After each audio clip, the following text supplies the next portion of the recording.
Imagine getting lost in 3,000 miles of mountainous wilds, full of hungry bears, angry moose, and freezing snowy peaks.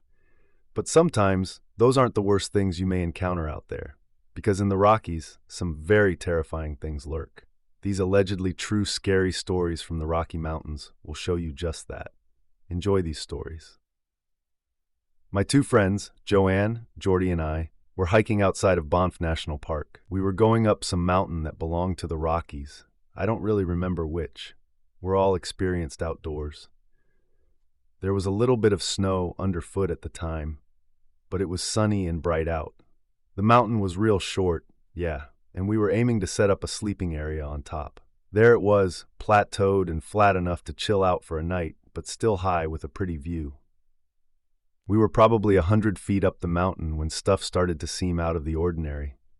I noticed that the trail had these deep gouges in it, going like a foot or two down into the earth. They were pretty wide, too. There were 4 or 5 of them consecutively, and then they stopped. I asked my friends what they were. They just shook their heads. My best guess at the time was some sort of animal dug it out.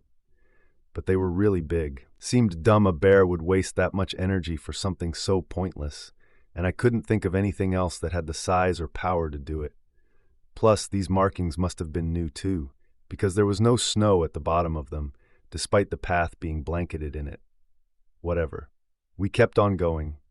As we went up the mountain, we saw more and more of these gouges, like every 10 meters up the trail.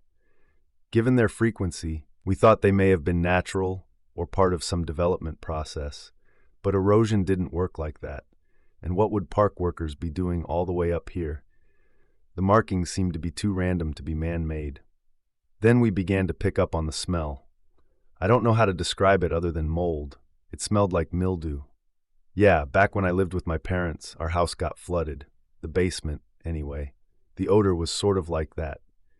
Really damp and musky. Jordy could really smell it, and boy was he complaining. But he was right. The smell didn't belong up on a mountain. It made no sense. We were hiking for 20 more minutes when the smell faded. So did the weird dugouts in the dirt. Stuff was back to normal, pretty much. The sun was starting to hit the horizon, so we picked up the pace a little. Keep in mind we had big packs filled with food, water, and our sleeping bags, so we were going kind of slow still. After a while, close to 700 feet up the small mountain, we made it to the area we were going to set up camp at. Once again, though, the mildewy smell seemed to return, like it was waiting for us. And again we found one of those weird holes. This time it was a lot bigger, circular. It sat right in the middle of the plateau. The only reason we thought it was related to the ones from before was because there was no snow inside, telling us it had to have been made recently. It wasn't too cold up on the top. The mountain ranged up, connecting to others. Just next to the plateau, there was a forest that climbed the ever taller range of the Rockies. Because of the trees, there really wasn't much wind or anything, but Jordy and Joanne still went into the stretch of woods to grab material for a fire. It was late autumn, after all. You should note that the two were a couple, so when they took a little bit to return, I wasn't concerned. I was still just focused on setting up the campsite. Normally we'd construct a pit with a few stones to line the fire and reflect the heat, but this time I didn't bother. I thought the strange dugout in the middle of the plateau would serve as a perfect fire pit. My friends finally came back, both with their hands full of kindling and logs. Something I noticed was that Joanne was real quiet. Ordinarily, she'd be telling jokes or something, but she wasn't speaking at all. When we piled the wood into the pit, I realized the mildew smell had gotten stronger. I asked them if they could smell it too, and Jordy said yes. He mentioned it was darn strong in the forest. I then supposed it was the pieces of wood they brought back. Maybe it was rotted or something. But no, the fire burned great. The strange hole was honestly perfect for it. We heated our food, and it was fine. We could still smell the mold even over the fire, but it wasn't a huge issue. The sun set, but we were still cozy in our insulated sleeping bags. I think we went to bed around 9. Joanne was obviously upset about something. She barely said a word that night. Sometime later, I woke up to shuffling. I sat up in my sleeping bag. The fire was out, so I grabbed my phone and turned on the light. To my surprise, both my friends were gone. I got up, slipping on my boots. I was still fully dressed because of where we were. I called out their names, and I kept shining the phone around the campsite. Their sleeping bags were still there, but they were empty. But their shoes were gone. Their backpacks weren't, though. After a minute or two of calling, Jordy suddenly ran out of the woods back into the campsite. He was out of breath and panicked. He shouted, "Joanne's gone!" I was confused. A pit started to form in my stomach. "What do you mean? Where?" Jordy told me that he had awakened to find Joanne staring at him, standing directly over him, breathing heavily. He asked her if something was wrong. She smiled, and that's when she spoke. But it was like she was using a different language because he couldn't understand it. She then took off into the woods bordering the campsite. He did his best to keep up with her, but he couldn't manage. When he heard me calling, he came back to camp. I relit the fire because stuff didn't feel right, and I wanted as much light as possible. Then we took the larger flashlights we had in our bags and headed into the woods in hopes of finding her. Something really wasn't making sense, though. Jordy was too caught up in adrenaline worried about his girl, and I was too to an extent. Still, I couldn't help thinking about how the whole situation was botched. Why the heck would she run into the woods pitch black like that? And the stuff about the words he couldn't understand, it was freaking me out. Above that, though, as we entered the forest, the smell of mildew was incredibly strong. It added to my queasiness. It clung to the air like it was a perfume sprayed just a few seconds ago. We were about 20 feet in, still walking quickly. We were calling her name, shining our lights around like mad, and then she responds. It sounded like she was close by, off to our left. I shined the light over there but didn't see anything. Jordy follows up with his light, but we still don't see smack. Keep in mind the moldy smell is still strong, overpowering almost. Then Joanne called to us again. Only this time she was on the other side of us, the complete other direction. We both glanced at each other, wondering how the heck she was able to do that. We shined our lights again, and who would have guessed? Nothing was there. It felt as if we were being played with. This went on for maybe 3 minutes. Joanne would keep taunting us from different areas of the woods, and we'd look, but no one would be there. Jordy got real fed up, cursing at her to stop playing. At one point he ran to where he heard the voice, and still we didn't see a glimpse of her. After that, everything changed. There was this big whoosh sound, like a giant gust of air just blew through the entire forest, and then this laughing started. It sounded like Joanne at first, only we couldn't tell what direction it was coming from. It was as if it was coming from all around us. To this day, I've never experienced anything like it. A few seconds in, it changed from Joanne's voice. It was like the second voice picked up, deep and throaty. It was really strained. You could almost call it masculine, but it was more animal than human. They were both laughing in unison before it picked up into a scream. It was ear-splitting, like a horse and a girl screaming together from every single direction. So me and Jordy booked it. The only reason we knew which way to go was because of the fire. We sprinted right back into the camp, but as soon as we got out of the tree line, it stopped. It was there 1 minute and gone the next. We were freaking out. Joanne was still in the woods. Some real bad stuff was going on. We were up on a mountain in the middle of nowhere, and it was pitch black outside. We just sat behind the fire, trying to think of something. We didn't even bother trying to rationalize it. We were both terrified. After a few minutes, Jordy manned up. He grabbed the little hunting knife he had in his backpack. It wasn't big enough to ward off a coyote, let alone whatever the heck that thing screaming at us was. But he wanted to get Joanne. So I followed him. I don't even know what we were thinking. We strutted back up to the forest, him with his knife, me with my flashlight, preparing for some duel of legend with whatever the heck had been messing with us. The moldy odor stunk so bad as we walked back up to the woods. The air got tenser and tenser, and finally, just as we were going to enter the tree line, Jordy, it was Joanne's voice again. I shined the light to where I heard it, not expecting to see anything. But to our relief, there she was. She was dirty and freezing. All she had on was her inner layers. Her jacket and cargo pants and boots were missing. She walked out of the woods to us, hugging her boyfriend, and he was all, "What the heck happened? What were you messing around in the woods? Where are your clothes?" She couldn't answer at all, like she had no memory of it. So we brought her back to camp, and I gave her the other jacket I had in my bag. All things considered, she seemed okay. We talked it out, and she didn't remember anything. The last thing she recalled was her and Geordie going into the woods to grab some firewood. She said she thought she heard his voice from up a little way and walked over. But that's it. The next thing she knew, she woke up in the woods in the middle of the night, and she saw us with the flashlight and called out to us. She didn't remember the cat and mouse game or the laughing, screaming stuff, and she was totally sure she never went back to camp, never had dinner with us. She proved it too. She was starving and ate almost all the rest of the food we had packed. The rest of the night, we took turns standing guard. I worked most of the night as my friends slept. I kept the fire burning brighter than the sun, let me tell you. Nothing weird happened. The only thing was I kept hearing branches snap out in the trees. No screaming, though. No weird figures. Nothing too bad. I went to bed around 3 when Geordie got back up to keep watch. I slept a few hours. As soon as it was dawn and we had the tiniest amount of daylight to work with, we booked it back down the mountain. We were all so tired, and the hike was really awkward for Joanne because she had to make do with a pair of running shoes. But we made it down.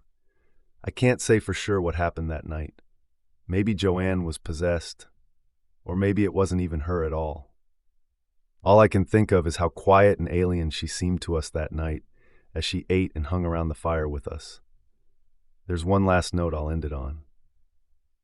When everything was settled and we were back at the hotel we were staying at before the hike, Geordie told me that during his watch he was about to nod off when movement caught his eye. He focused, and just at the edge of the trees, right beyond the light of the fire, he saw Joanne. She was waving at him. It was what looked like Joanne anyway. But the Joanne we had found was in her sleeping bag right by his feet. As he turned to confirm she was still sleeping, he looked back up and into the woods, but whatever it was, had vanished, gone without a trace. By the way he put it, it almost felt as if he was messing with me, but I can't be sure. As a younger man, I enjoyed hiking through many of the surrounding mountains of Montana that I grew up close to. The Beartooth Mountains are just one of the many segments to the Rocky Mountains, known for the massive peak in the middle of the range that looks like a giant bear's tooth. I was 16 when I and a few friends of mine decided to take a week and go for a bit of backpacking excursion to Glacier Lake and hike all the way back to Sheep and Goat Lakes. There were 4 of us. I will call the brothers Little G and Big G, as both names of course start with G's, and my other friend M. We all had our Army surplus backpacking setups, a one-man canvas Army tent, our big backpacks that carried everything from MREs to our clean socks and underwear, all amounting to about 25 pounds of food and clothing for each of us, save for me, who had the cooking equipment. The first day went very well. It was the perfect time of year to take our time picking some sweet currant and huckleberries while we hiked. The trail going up the mountain is rather steep. A few hours later, we made it the 4.5 miles to the first lake. We decided to set up camp off the beaten path to the north side of the lake. We looked around for a bit, finding a good space that was relatively flat.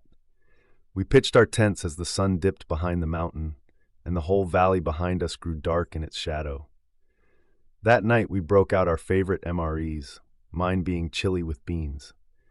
We decided to finally turn in after stoking the fire high and making sure to store our food packs in a tree. Little G said he would stay up for a bit. He wanted to make himself a walking staff out of a straight branch he had found. That night, I believe around 3 a.m., I woke up to a branch breaking.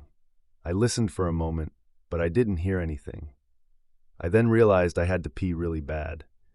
Promptly, I extracted myself from the small tent, and forgetting about the sound that woke me, I stepped just past the tree line around the camp. Now that I was possibly in the most compromising position a guy can be in, and after the relief rushed over me, I immediately felt like I was being watched. I quickly finished up and backtracked real fast to the camp. Getting back into camp, I threw a new log on the fire, all while looking around me. I still just felt as if something was off. Little G had fallen asleep next to the fire and woke up when I put the log in. He looked at me a little bit funny, then promptly fell back to sleep, using his pack as a pillow. I thought about fully waking him, but I felt too darn silly, thinking I was just spooking myself. The fire began to blaze back to life and lit up the surrounding area well at this point. I sat down, my back to my tent, and added another log. I reached into my pack, checking for my pistol, berating myself for not just strapping the thing on at the start of the hike. Feeling more safe and confident with the fire now alive and well, and my pistol at my side, I slowly fell back into slumber. I awoke with the light of the sun just starting to blanket the landscape. Sitting up and looking around, adding a log to the fire pit, hoping some coals were left to restart it, I froze. I had caught something in the dim light, just outside the camp, moving in the underbrush. I slowly looked up, searching and straining my eyes. Seemingly materializing out of the shadows, I see a mostly featureless large animal creeping through the trees. I grab my truck keys, which have a small light on the chain, and click it on, searching for my headlamp with my hand in my pack. The small keychain LED light did not do much to reveal the features of the creature, other than to reveal that it was a dark, furred animal, and all I saw was what I believed to be the back legs of it, before it suddenly disappeared behind some brush. I found my headlamp and put it on, and with it lit up, I looked and now saw nothing. I walked to the edge of camp, looking in the trees and underbrush and seeing nothing. I woke up little G, telling him what just happened. In a few minutes, with more sunlight reaching the area and everyone waking up, we discussed what it might be and just reaffirmed that no one was to go away from the group. Most animals never would attack a group of people, especially if the animal was on their own. The next 2 days went by without a problem. We hiked, we fished, set up camp, slept well. Only now we had a watchman. The third night came about, and it was my turn to take the first 3 hours of the night watch. We had gathered far more wood since the first night, so we could keep the fire going without needing to search for more. I settled in and began stripping the bark from a stick I'd found, to keep myself busy, throwing the kindling into a pile as the night slowly went on. About 2 hours into my watch, around 10 o'clock, I hear once again the snapping of a twig. I turned towards the sound, flipping on my headlamp. There was nothing there again. I scanned the rest of the surrounding forest and the trees and towards the underbrush, and then sat back down. The rest of the watch went smoothly, not hearing or seeing anything else. I traded out with Big G and told him what I'd heard. I fell asleep quickly and woke up to the sunlight bathing the land. Another day of exploring around Goat and Sheep Lake and beginning a longer trek back to Glacier Lake, all of which was uneventful, outside of seeing some other wildlife, like a group of mountain sheep far off on the side of a taller mountain and some rock chucks. That night, however, would change that. That night I had second watch from 11 to 2 a.m. Jim had the first watch and had not seen anything, and by the time he was already asleep it must have been about 12. I was sharpening my knife as it had dulled from my nights of turning sticks into kindling. The scrape of my wet stone was loud in the relatively quiet forest. Crickets chirped, some cicadas were making their noise. Then some of that noise went silent. Not all of it, as I could still hear the cicadas thrumming away. I didn't think much of it, just looked around for a minute and went back to my sharpening. A few minutes later I look up to find eyes on me, eyes that were hungry, eyes I had never looked into the likes of before. Quickly I went for my pistol, dropping my sharpening stone and gripping my knife in a ready-to-stab stance. This creature was weird. It was like some kind of dog wolf, large yet shaped a bit like a buffalo, with the front legs and shoulder bigger and longer, and the back legs shorter. The head was like an elongated egg shape, almost like that of an English bull terrier, only slimmer to the tip. But the whole animal had long, pitch-black hair at its back that faded to gray, and then a deep red-orange under its head to its chest, and larger than any wolf I'd ever seen in pictures. We sat there for what seemed like an age, staring each other down. me with the intent to only shoot if it moved closer, and its amber eyes looking into me, letting me know it saw me like a juicy steak. As the firelight slowly dimmed away to coals, I finally dared to move and kicked another log over to the fire, a few sparks flying, keeping my eyes on the beast. It also decided to begin to move then, pacing shortly around the left side of the fire but not getting closer. It growled then, and what a sound. It both put fear into the air and sounded like a purr, even with the deep gurgle one would expect from such a big creature. For a moment, I wondered if I had made a mistake in not shooting first and asking questions later. That's when it lurched towards me. I instinctively leapt over the fire to the opposite side as it came closer, and I pulled the trigger, and somewhat disjointedly, I heard myself yelling like a madman. A very weird sound reverberated through the air then, and a bit of a sick feeling rolled over me. It had been a good shot, at least to the point that it had hit the animal, and it made the sound of a surprised, twisted scream of a child mixed with a dog in pain. It then bolted away and was gone.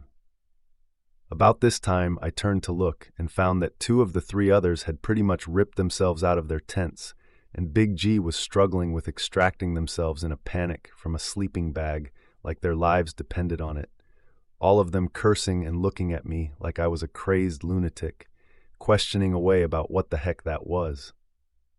I turned, ignoring them, looking with my headlamp around the forest frantically, but it was gone.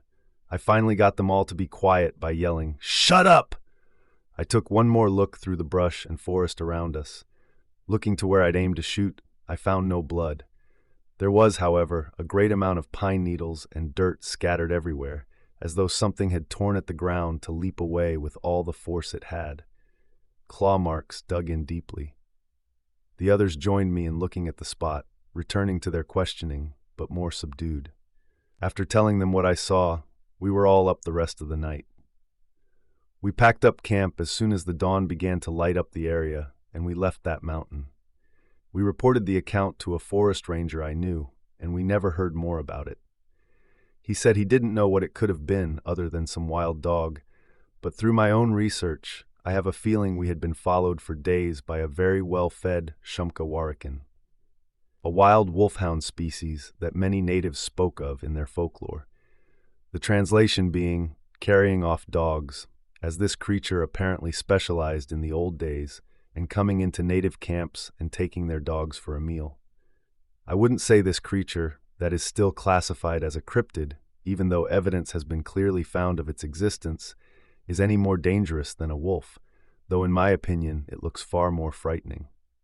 I hope this is a reminder for everyone. Keep your friends close and a gun closer. Stay in groups when adventuring in the wilderness. We, after all, aren't always at the top of the food chain without our numbers and technology. The story I'm about to tell you takes place from 1995 to 1998. When I was a teen, it was a traumatic time for me. I don't talk about it much. Me, my mom, and her new husband had just moved to a nice cabin in the Rockies, so it was secluded and big. We had 2 neighbors down the dirt road, but other than that, it was private. It was the only good thing about this time in my life. I could take a walk and forget about leaving my home in Denver with all my friends just to live with my stepdad, who at the time I hated, even though he tried to connect with me as a father figure. I didn't care, though. I was angry and mad that I didn't have a say in any of this. After a few months, I got used to things. I did start to like the place, and every morning before school, I would take walks around the place, admiring its beauty. However, one night I was heading back from an after-school walk when I heard someone say my name. "Johnny, come here." It was like my mom's voice, but distorted. I wasn't far from the cabin, so I assumed maybe she was calling out for me, and it just sounded weird. So I rushed home, but once the house was in view, I stopped.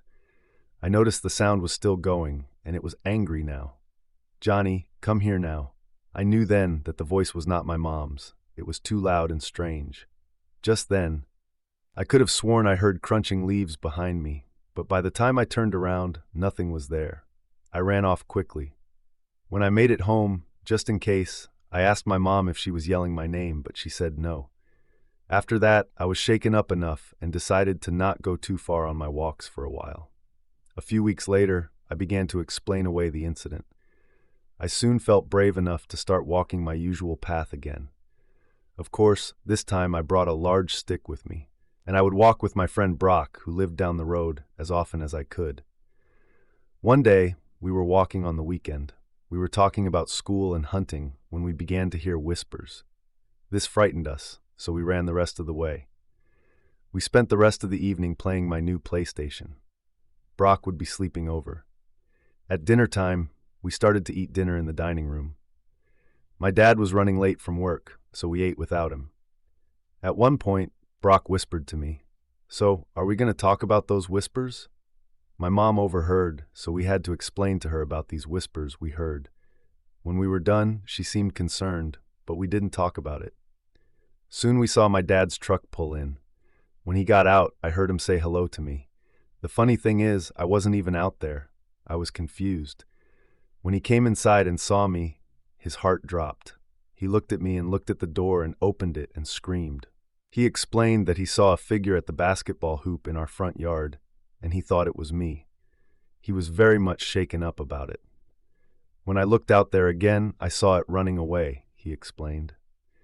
He ended up keeping watch of the woods for a while with his rifle, and he even called the neighbors and Brock's parents to watch out. We went to bed except for my stepdad, who stayed up with his rifle. Later in life, he told me what he saw. These were his exact words. Around 12, I saw the thing. It was tall and skinny with hollow black eyes. I aimed my gun at it. I thought about firing, but by the time I lined up the shot, it was gone. A few times I would hear it calling for me, saying my name. My mom later admitted she would hear the same thing, hers and my dad's names being called. It stopped after a few months, then went back again. After a while, I realized it would do it for the first 2 weeks in a month. So for those 4 months, every week I didn't go for walks. In 1998, I was heading for college soon. My stepdad, who I'd finally liked, now was working in the garage. It was getting late. It was the last week of February, so I assumed that thing was away at the moment, hunting or whatever it does. My dad said to me, "Hey, can you hand me the bolts?" I handed them to him. He was working on my mom's car, swearing and cursing at it. I helped him until we heard a knock on the garage door. Then something on the other side called our names loudly. My dad, in a hurry, yelled at it and told me, "Get the guns now." I quickly went to retrieve the guns. We made sure they were loaded and ready. We ran out the front door to surprise it. In the dark, I saw it. There was no fur on it. It was skinny and bony, and it looked at us. We fired, but I missed, probably from shaking so much. It ran away, though, and we pursued it into the forest. We chased it, firing at it but never hitting it. We kept going until we couldn't see it anymore, and by then it was very dark. Then suddenly I heard, "Johnny, Johnny!" We ran home. It tried to trap us by making us follow its voice, but I saw it running after us, and my dad fired at it again. I think we hit it this time. The thing slowed down enough for us to get away. When home, we explained what happened to my mother, who nearly had a heart attack when she had heard the gunshots and screaming. Later on, when we were cleaning our guns, my dad made a joke about it, trying to calm the tension. I miss him. He made things better. I wish I was grateful for him sooner. He was the first father figure I had. When he passed away in 2012, my mom sold the place and moved back to Denver. I visit her still. We don't talk about that thing anymore, but we do talk about my dad. I miss him so much, but one thing I don't miss was that place. I'll always remember the horror of living there. Good night. Well, that brings us to the end of today's episode. I hope you enjoyed it. Remember to stay safe out there, because this world is full of strange and terrifying things. If you like and enjoyed these stories, then hit the like button, press the notification bell, and subscribe for more spine-tingling content, and we will see you in the next story.